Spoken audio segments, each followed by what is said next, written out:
You know, growing a food garden is challenging in the best of times. It's hard work taking care of plants and ensuring that you get a crop.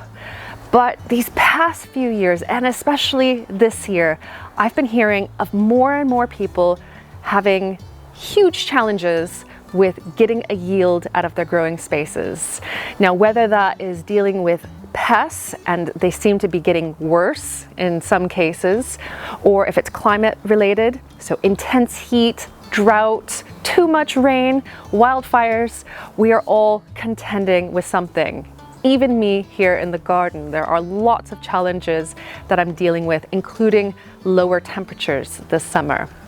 But it got me to thinking, despite all of these things going on, I still have certain crops that I know I can depend on.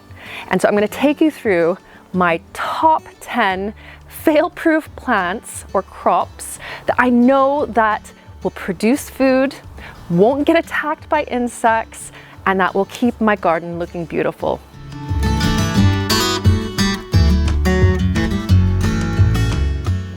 One crop that we love, and that you probably do too, is spinach.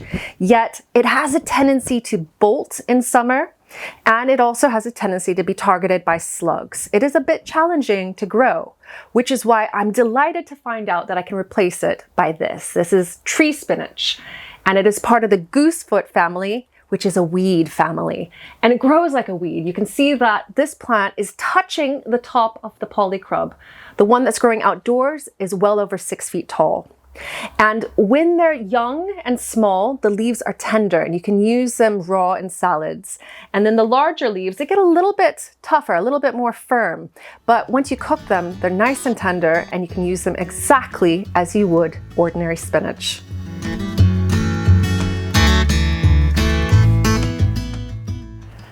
This next vegetable is also quite tall, and I've taken quite a chance in planting it here in this bed because once you have Jerusalem artichokes, also known as sunchokes, in the ground, you can be sure that they're going to be there indefinitely because just the smallest tuber will grow a brand new plant the next year. So they are very resilient, and the tubers are really nice. They're a little bit like water chestnut, but also quite nutty, and they're traditionally used to make a really delicious winter soup.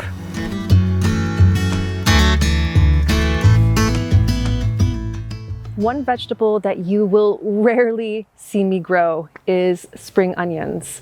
And why would I go through the faff of starting them from seed, hoping they all germinate, and waiting for a crop that could take a while when I've got this vegetable? This is Welsh onions. It's a perennial. It's clump forming, so I can divide it up and spread it around the garden. And though I could harvest the entire thing, so the bulb and the greens, and use it just like spring onions, if I just take the greens off, it means that that bulb can regrow leaves and I can have a consistent and steady supply of oniony leaves for the kitchen. It's also super easy to grow, and if you're going to grow one perennial vegetable, I would recommend this.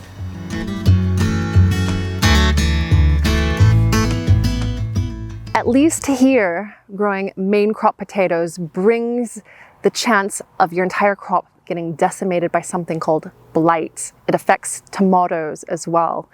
And so one way that you can avoid that, but still getting a really nice starchy crop, is by growing early potatoes. So potatoes that you harvest early on in the season. And the remainder of mine is at the bottom of this bed, including this plant here.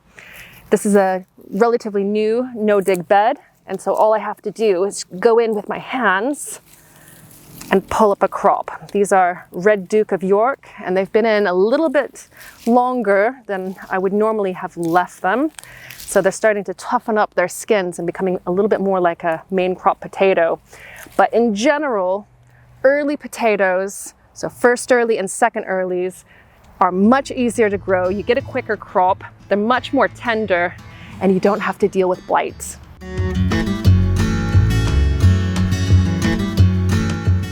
Just inside this birdie's bed, I've got a row of several Swiss chard plants, and I've got a rhubarb chard down here, there's a peppermint chard, a more traditional green Swiss chard here in the center. And what I love about this tasty green vegetable is that it's really resilient to insect attack. On the other side here, I've got a kale plant, and it's been decimated by cabbage white caterpillars. But this chard is pretty much untouched. The other thing is that unlike this lettuce, which goes bitter when it bolts, chard doesn't. So if you get bolting chard coming up, you can cut off the bolting bits, eat it, and let the plant regrow. And it's even possible for Swiss chard to be somewhat perennial. So it can actually live from year to year if you've got a really temperate climate.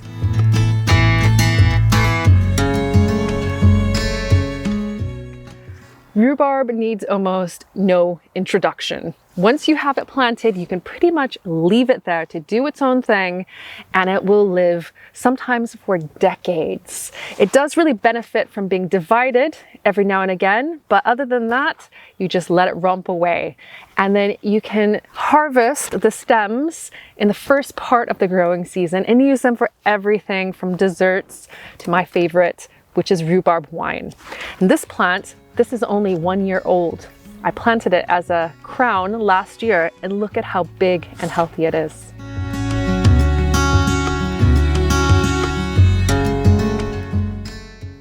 Beans fall into the category of fail-proof crops for me. That is, if you get them planted out after your last frost, because they do not like cold weather.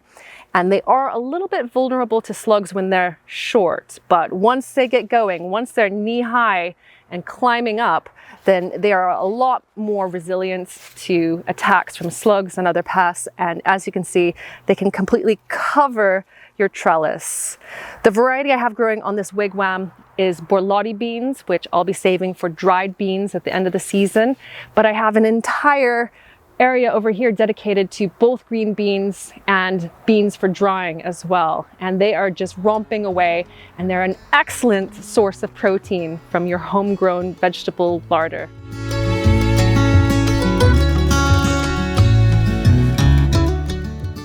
Unless you live in a region that gets squash bugs, then zucchini, also called courgettes or summer squash, are super easy to grow, and they're one that I can depend on at least. And I've got 3 plants here in this bed. They don't take up very much space at all. There are 2 that are zephyr, so they produce these little yellow squash with a green tip. The plant here in the middle is a traditional green zucchini. And once I planted them out, I've not done anything with them other than remove any leaves that look a little bit dodgy, and then of course harvest the summer squash. They do tend to succumb to powdery mildew later on in the season, but by that time you'll have gotten so many of these that it's fine. You can take those plants out and look forward to growing them again next year, because probably by that time you'll be pretty sick of these anyway.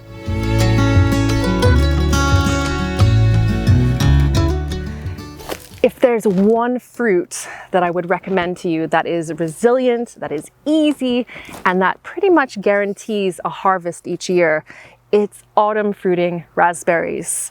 And these are the Joan Jays that I brought from the allotments. Autumn fruiting raspberries are a broad category of raspberry varieties that produce berries in late summer to autumn. But best of all, there's no pruning regime required for them other than cutting all of the canes down to the ground each winter, because these berries fruit on first year wood. So you don't have to remember which is first year and which is second year wood. You can just prune them all down, let them regrow, and then reap in the harvest in summer.